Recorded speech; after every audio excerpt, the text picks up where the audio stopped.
नमस्कार, मैं हूं ब्रजेश श्रीवास्तव और आप देख रहे हैं हमारा खास शो टॉक विद ब्रजेश।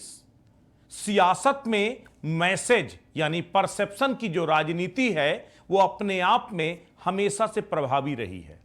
2018 में पूरे देश ने कर्नाटका में एक तस्वीर देखी थी। वो तस्वीर थी समूचे विपक्ष के एकजुट होने की। उस तस्वीर में ममता बनर्जी थी, उस तस्वीर में स्वर्गीय अजीत सिंह थे, उस तस्वीर में मायावती थी, उस तस्वीर में अखिलेश यादव थे, उसमें राहुल थे, सोनिया थे। वो तमाम तस्वीर वो बता रही थी कि कैसे 2019 के चुनाव से पहले पूरा विपक्ष बीजेपी के खिलाफ लामबंद हो गया है।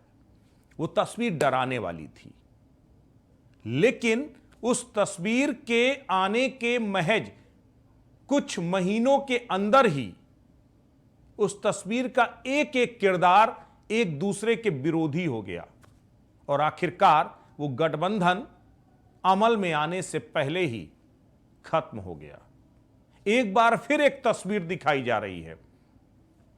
कर्नाटका में कांग्रेस प्रचंड बहुमत के साथ सत्ता में आई है और कांग्रेस इस कर्नाटका की जीत को 2024 के लिए एक मैसेज देना चाहती है और शायद यही वजह है कि कांग्रेस ने 20 अलग अलग पार्टी के नेताओं को न्योता दिया है।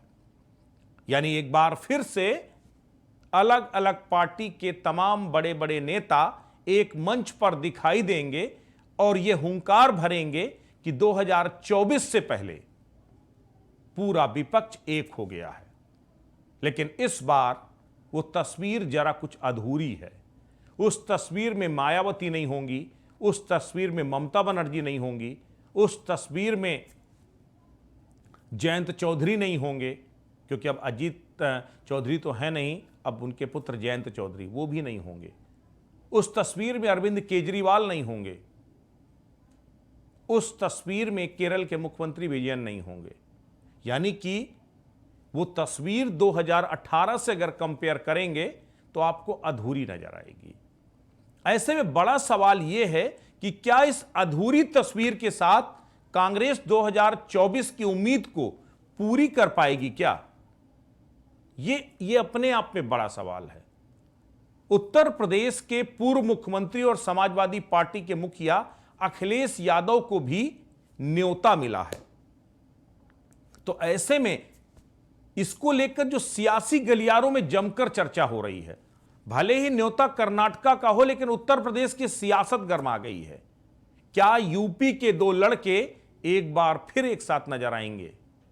क्या यूपी के दो लड़के एक बार फिर उत्तर प्रदेश में सियासी जमघट लगाएंगे, बीजेपी के खिलाफ हुंकार भरेंगे? लेकिन यह अभी थोड़ा सा कहना जल्दबाजी होगी, क्योंकि यह महज न्योता है।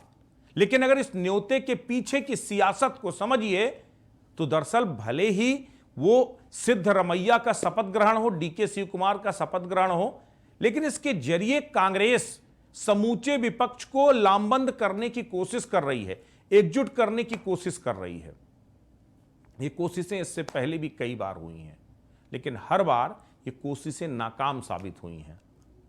भारत जोड़ो यात्रा का जब समापन राहुल गांधी ने कश्मीर में किया था, तब भी तमाम विपक्षी पार्टियों को न्योता दिया गया था, लेकिन उस वक्त भी ये विपक्षी पार्टियां राहुल गांधी के न्योते में कश्मीर नहीं पहुंची थी। कहा गया कि तमाम व्यस्तताएं हैं इसलिए नहीं पहुंच पा रहे। लेकिन इन व्यस्तताओं के बीच में जो मैसेज बार बार विपक्ष देने की कोशिश कर रहा है कि हम कांग्रेस का नेतृत्व की स्वीकारता नहीं है, कांग्रेस के नेतृत्व को विपक्ष के ही वो तमाम चेहरे हैं जो स्वीकारने को तैयार नहीं हैं। बिहार के मुख्यमंत्री नीतीश कुमार ने एक कोशिश की थी विपक्ष को लामबंद करने की। उनकी कोशिश थी कि इस विपक्ष को लामबंद करने में नीतीश कुमार विपक्ष का सर्वमान्य चेहरा बन जाए, लेकिन वो भी कोशिश पूरी नहीं हो पाई, क्योंकि उस कोशिश की हवा खुद कांग्रेस ने निकाल दी। क्योंकि कांग्रेस चाहती है कि अगर विपक्ष एकजुट हो, विपक्ष का कोई चेहरा बने, तो वो चेहरा यानी विपक्ष का जो नेतृत्व है वो कांग्रेस करे। इस बीच कोशिश और भी हुई तेलंगाना के मुख्यमंत्री ने भी कोशिश की, केसीआर ने भी कोशिश की विपक्ष को लामबंद करने की। एक तरफ ममता बनर्जी ने भी गैर कांग्रेसी गठबंधन की बात की। सबसे बड़ी बात यह है कि इस शपथ ग्रहण में न्योता ममता बनर्जी को भी है, लेकिन वो आएंगी नहीं। अब सबसे अहम बात यह है कि इस तरह की तस्वीर के साथ क्या 2024 में आप बीजेपी का मुकाबला कर पाएंगे? कर्नाटका में भले ही बीजेपी को बड़ी हार का सामना करना पड़ा हो, लेकिन क्या कर्नाटका से निकला जो मैसेज है वो 2024 में पूरा विपक्ष उसे बीजेपी के खिलाफ मैंडेट में कन्वर्ट कर पाएगा? ये इस वक्त सवाल पूछा जा रहा है। अब सबसे बड़ी बात यह, सबकी अपनी महत्वाकांक्षाएं हैं। विपक्ष में जितने चेहरे हैं उतना नेतृत्व है। शरद पवार, उद्धव ठाकरे, अरविंद केजरीवाल, ममता बनर्जी, नीतीश कुमार, अखिलेश यादव, केसीआर, वो तमाम चेहरे हैं जो अपने अपने तरीके से चाहते हैं कि राजनीति उनके इर्द गिर्द घूमे, और बीजेपी को इससे बेहतर कुछ और माहौल नहीं मिल सकता, क्योंकि बीजेपी को भी मालूम है कि जब तक विपक्ष बंटता रहेगा, जब तक विपक्ष बंटा हुआ रहेगा, एक दूसरे के खिलाफ तलवारें भांजेगा, तब तक बीजेपी का कोई बाल बांका नहीं कर सकता, बीजेपी का कोई नुकसान नहीं कर सकता। और विपक्ष को यह बात या तो समझ में नहीं आ रही है या समझना नहीं चाह रही है।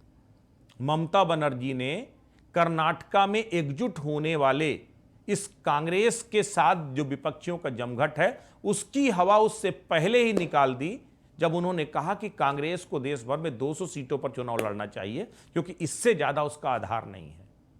अखिलेश यादव ने एक नया नुस्खा दे दिया कांग्रेस को कि कांग्रेस को बहुनेतृत्व को स्वीकार करना चाहिए, यानी कि जिस स्टेट में जिस पार्टी का दबदबा हो वहां उसके नेतृत्व को स्वीकार कर ले और उसके हिसाब से चुनाव लड़े।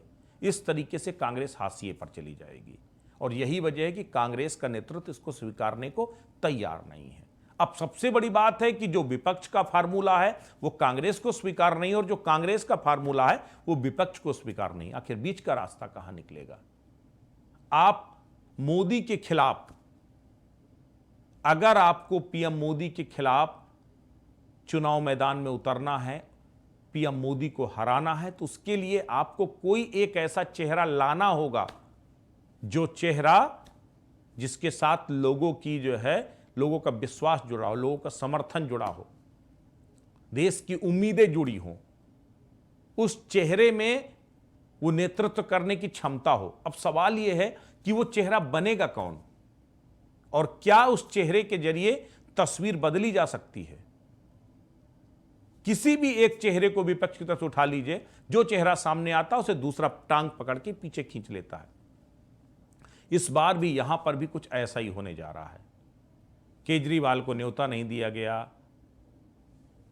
के पी विजयन केरला के मुख्यमंत्री, उनको न्योता नहीं दिया गया।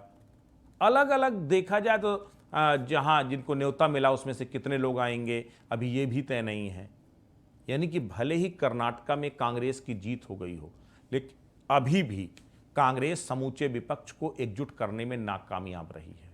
राहुल गांधी वो चेहरा बन सकते थे, लेकिन राहुल गांधी के चेहरा बनने से पहले ही उन्हें राजनीति से बाहर कर दिया गया। वो राजनीति से कम 8 साल के लिए वो बाहर हो गए। अब सबसे बड़ी बात यह है कि अगर 8 साल तक वो राजनीति में चेहरा नहीं बन पाएंगे तो फिर चेहरा कौन बनेगा, और क्या बाकी चेहरों की स्वीकारता विपक्षियों में हो पाएगी? ये बड़े सवाल हैं। और इसीलिए हम कह रहे हैं कि कर्नाटक के जरिए जो मैसेज देने की कोशिश कांग्रेस द्वारा की जा रही है, वो कोशिश तब तक सफल नहीं हो सकती जब तक विपक्ष की तस्वीर पूरी नहीं होती, जब तक उस तस्वीर में वो सारे चेहरे ना हो जो अपने अपने अलग अलग जगह पर मजबूत धड़े हैं, तब तक ये तस्वीर पूरी। पिछली बार मायावती इस तस्वीर में दिखाई दे रही थी, लेकिन इस बार मायावती को न्योता ही नहीं दिया गया, अखिलेश यादव को न्योता दिया गया है। अब सवाल यह है कि जिस अखिलेश यादव को या जिस कांग्रेस को अखिलेश यादव ने अस्वीकार कर दिया था गठबंधन में शामिल करने से, क्या अब उत्तर प्रदेश में 2024 से पहले वो कांग्रेस के साथ गठबंधन को स्वीकार कर पाएगा, या फिर से एक बार दो युवाओं, दो लड़कों की, अखिलेश और राहुल की जोड़ी जिसको कहा गया था दो लड़कों की जोड़ी, यूपी के वो दो लड़के, तो क्या यूपी के वो दो लड़के एक बार फिर से एकजुट हो पाएंगे?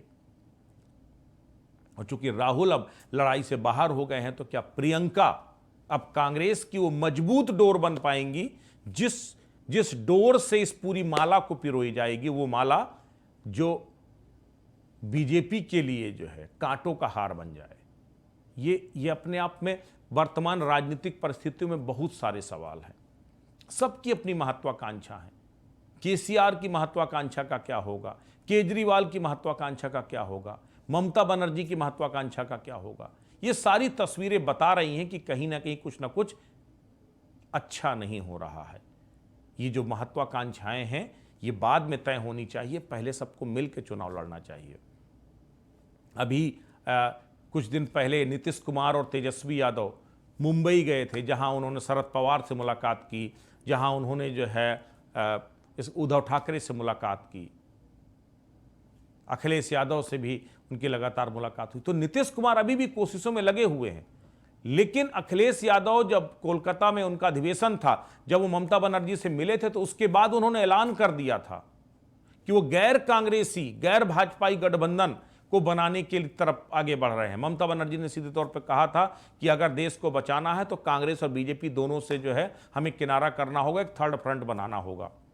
तो एक तरफ अखिलेश यादव अगर कांग्रेस के शपथ ग्रहण में जाते हैं तो क्या वो ममता से अलग चले जाएंगे? और चूंकि ममता राजनीतिक गुरु के तौर पर जो अखिलेश यादव के सामने आ रही हैं, अगर ममता उस शपथ ग्रहण से किनारा करेंगी तो क्या अखिलेश भी शपथ ग्रहण से किनारा कर लेंगे? और अगर वो भी अखिलेश भी किनारा कर लेते हैं तो फिर इस गठबंधन का या इस भविष्य के होने वाले गठजोड़ के मायने क्या रह जाएंगे?